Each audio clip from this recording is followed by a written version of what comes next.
बताइए तो झारखंड के इतिहास में ऐसे आज के इस दौर में एक भी विधायक का नाम बताइए। अरे विधायकी तो छोड़िए, हम अपने जवान को हथेली में लेके घूम रहे हैं। जिस दिन 2 बजे रात को हम बेरमो में आए, हमारी गाड़ी में हमारा एक भी अंगरक्षक नहीं था। वे लोग सोच चुके थे। हमने कहा कोई दिक्कत नहीं है। हमने केवल ड्राइवर को फोन किया, वो भी अपने ससुराल में थे। क्योंकि आपको भी मालूम है मेरे घर में इतना जगह नहीं है कि हम 4 लोगों को ठहरने के लिए बोल सके। बगल में हमारे एक मित्र का घर है, वहीं रात रहने के लिए हम जाते हैं। वो विधायक है। हम कौन से 50 समितियां हैं। आप अपने आप को एक कीजिए। आज अपने निजी स्वार्थ का त्याग कीजिए। आज अपने मन के मतभेद को त्याग कीजिए। क्योंकि आज अगर नहीं समझे तो याद रखिएगा आने वाले 20 सालों में, और आज तो कम से कम आपके हिस्से की बात कोई कर पा रहा है, आपकी हक की बात कोई बोल पा रहा है। आने वाले दिन अगर बोलेंगे ना तो शायद आपकी जबान काट ली जाएगी, बिल्कुल काट ली जाएगी। ये कौन सा रूप था? आप ही बताइए कौन सा रूप था प्रशासन का? देखा था ना आपने? अरे पुलिस तो छोड़िए, पानी बरसाने वाली गाड़ी थी, आंसू गोला छोड़ने वाली गाड़ी थी, रबर गोली छोड़ने वाली गाड़ी थी, अग्निशमक की गाड़ियां थी, जैसे मानो किसी आतंकवादी से लड़ाई में आए हैं। इतने बेशरम, इतने निर्लज हो चुकी है आज यह सिस्टम। एक विधायक है हम, ठीक है, हमारे समर्थकों ने गलत किया था, सही किया था, वो अलग विषय है। लेकिन प्रशासन का ये रूप, ये कौन सा संवैधानिक तरीका है भाई? एक महज मामूली क्वार्टर का विषय था। ऐसे ऐसे क्वार्टर धनबाद बोकारो में गिनेंगे तो शायद 1 लाख के आसपास होगा, 1 लाख आसपास होगा। एक मामूली क्वार्टर के लिए जो प्रशासन ने अपना एक घृणित चेहरा दिखाया, बिल्कुल ये घृणित चेहरा था प्रशासन का, ये नफरती चेहरा था प्रशासन का, ये असंवैधानिक अमानवीय चेहरा था प्रशासन का। एक विधायक के साथ जब वो इस प्रकार का व्यवहार कर सकते हैं तो सोचिए आम ग्रामीण रैयत विस्थापितों का क्या हश्र होगा आने वाले सालों में। इसलिए आज मैं तमाम रैयतों से, जिन्होंने किसी परियोजना में, किसी कल कारखाने में, कि डीवीसी की परियोजना हो या सीसीएल पीसीसीएल की परियोजना हो, जिन्होंने अपनी जमीन देने का काम किया है, आज उन्हें एक मंच में आने की आवश्यकता है। मैं आपसे यह आह्वान करने आया। ऐसा टीम बनाकर आई थी जैसे मानो वो रैयतों से नहीं बल्कि किसी आतंकवादियों से मुकाबला करने आए हैं।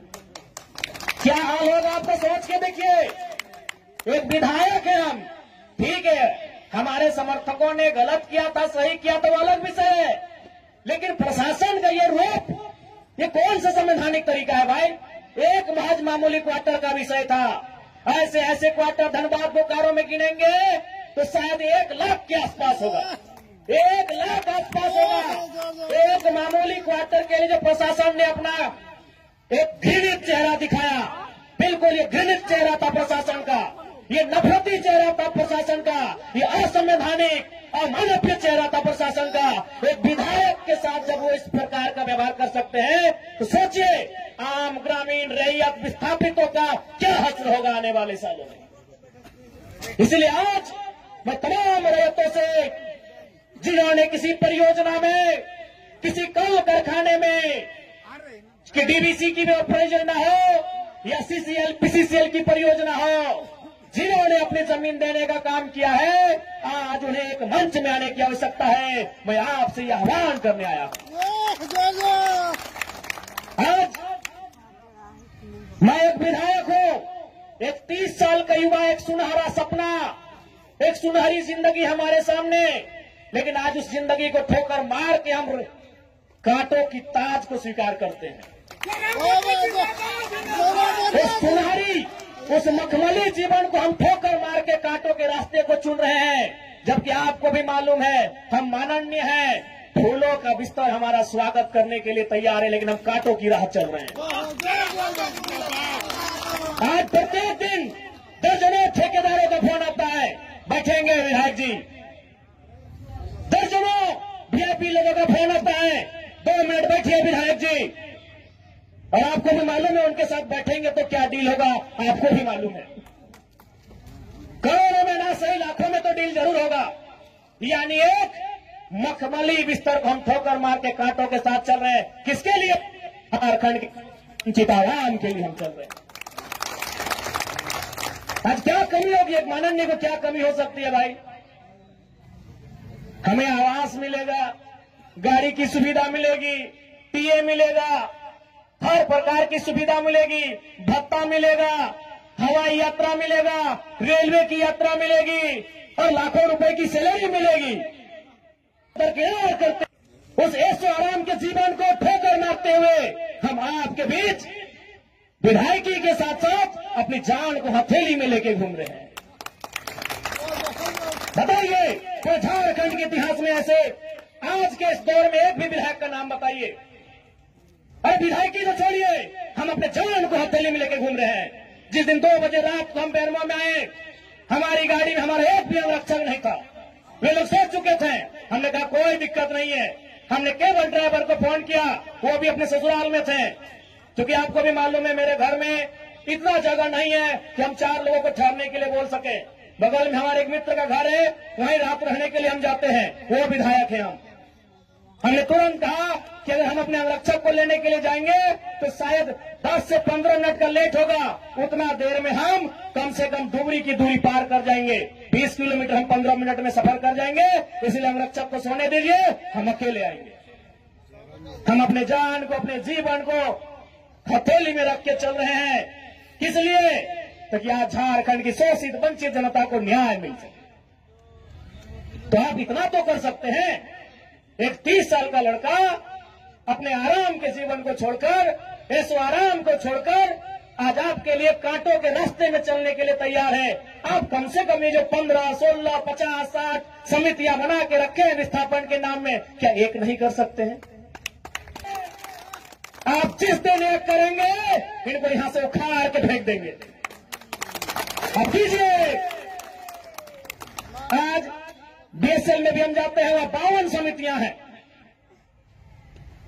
विस्थापन मोर्चा, विस्थापन क्रांतिकारी मोर्चा, विस्थापन उलगुलान मोर्चा, तो विस्थापन इनकलाब मोर्चा, 52 से 50 समितियां हैं। आप अपने आप को एक कीजिए। आज अपने निजी स्वार्थ का त्याग कीजिए। आज अपने मन के मतभेद को त्याग कीजिए, क्योंकि आज अगर नहीं समझे तो याद रखिएगा, आने वाले 20 सालों में, अरे आज तो कम से कम आपके हिस्से की बात कोई कर पा रहा है, आपकी हक की बात कोई बोल पा रहा है। आने वाले दिन जब बोलेंगे ना, तो शायद आपकी जबान काट ली जाएगी, बिल्कुल काट ली जाएगी। ये कौन सा रूप था? आप ही बताइए, कौन सा रूप था प्रशासन का? देखा था ना आपने? अरे पुलिस तो छोड़िए, पानी बरसाने वाली गाड़ी थी, आंसू गोला छोड़ने वाली गाड़ी थी, रबर गोली छोड़ने वाली गाड़ी थी, अग्निशमक की गाड़ियां थी, जैसे मानो किसी आतंकवादी से लड़ाई में आए हैं। इतने बेशरम, इतने निर्लज हो चुकी है आज यहां सिस्टम। आज हो सके आज भी मेरी बातों को कुछ लोग तोड़ मोड़ के प्रस्तुत करेंगे कि विधायक के बोल सुनिए। अरे उनको नहीं मालूम है विस्थापन का दर्द क्या होता है। अगर वे विस्थापन को अध्ययन कर लेते तो शायद ये बोली बोलने का अवसर नहीं देखते। इसलिए आज मैं आपको स्पष्ट कहना चाहूंगा, और मैंने विधायक बनने से पहले ही कहा था, मैंने सांसद का चुनाव लड़ने से पहले ही कहा था कि आज जो हाल मैं देखता हूं पूरे झारखंड का, आज जो मैं अफसरशाही का व्यवहार देखता हूं, आज जो मैं प्रबंधन की मनमानी देखता हूं, मैंने बहुत दुखी होकर कहा था कि मैं पीएचडी का स्कॉलर हूं, लेकिन मैं शायद इस बात को आप लोग मेरा गलत कहें, लेकिन मैं कह रहा हूं कि कोयलांचल में रहने वाले लोग जो विस्थापित लोग हैं, वो हमारे 2 नहीं 2 बच्चों को एक्स्ट्रा जन्म दीजिए और उनको केवल और केवल विद्रोह की भावना के साथ तैयार कीजिए कि आपको बदला लेना है। बिल्कुल, इस मेरी बात से बहुत सारे लोगों को आपत्ति होगी कि माननीय कैसा बोल रहे हैं, लेकिन उनको क्या मालूम कि जिस जमीन को हमारे बाप दादा ने 1970 में दिया है, हमारे बाबूजी मर गए, लेकिन आप भी जवान बेटा वो बुढ़ापे की ओर चला गया है, लेकिन इंसाफ नहीं मिल पाया। और ये तो गनीमत है। झारखंड के किसान भोले भाले हैं, झारखंड के किसान सरल हैं, झारखंड के किसान सीधे साधे हैं कि अब 1970 की लड़ाई को घिस कर अपने जीवन को, अपने खून को गला गला कर लड़ रहे हैं। अरे ये बंगाल याद होगा, 1964-65 का दौर था। एक दिन पहले कुछ जमींदारों ने, कुछ सामंतवादियों ने एक किसान को मारा था। उन्होंने नक्सलवादी और नक्सलवादी जैसे घटना को अंजाम दे दिया था। एक दिन पहले ये तो झारखंड के किसान हैं कि 70 साल से बर्दाश्त कर लिए। बंगाल के किसानों ने एक दिन बर्दाश्त नहीं किया था। आज आप नक्सलवादी सुनते हैं ना, नक्सली नक्सली नक्सली, ये डिक्शनरी का वर्ड नहीं है। नक्सली कोई पूरा वर्ड नहीं है। नक्सली पूरा हो सकता है, नक्सली वर्ड पूरा वर्ड नहीं है। नक्सली एक्चुअल में, वास्तव में बंगाल में दार्जिलिंग जो क्षेत्र है, वहां एक गांव है, उसका नाम है नक्सलवाड़ी। नक्सली कोई डिक्शनरी का शब्द नहीं है जिसको हम लोग झारखंड में सुनते हैं नक्सली। एक बंगाल का गांव है, उसका नाम है नक्सलवाड़ी। उसी गांव में एक घटना घटी थी।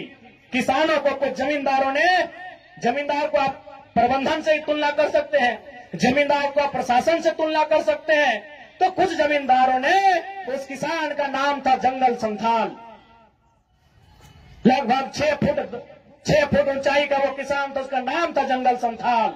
उस किसान के कुछ साथियों को लाठी डंडे से पीटने का काम किया था। बदले में एक ऐसा क्रांति आती है, उसे आप नेगेटिव कहिए, पॉजिटिव कहिए, वो भी सही नहीं है कि आज उसे नक्सली और नक्सलवादी का नाम दिया गया। वे किसानों की घटना थी। और उसकी तुलना में तो झारखंड के लोग सीधे साधे भोले भाले लोग हैं। आज 70 साल से पिस रहे हैं, आज 70 साल से घिस रहे हैं। आज कई पीढ़ियां बर्बाद हो गई। आंखों के सामने बूढ़ी माँ इलाज के अभाव में तड़प तड़प के मर गई। आंखों के सामने जवान बेटा बेरोजगारी से तंग आकर खुदकुशी कर लिया। आंखों के सामने इतनी घटनाएं घट गई। आंखों के सामने इतनी घटना घटने के बाद भी आज झारखंड बर्दाश्त कर रहा है। ये बंगाल होता तो आज नक्सलवादी जैसी कई घटनाओं को अंजाम दे चुका होता। फिर भी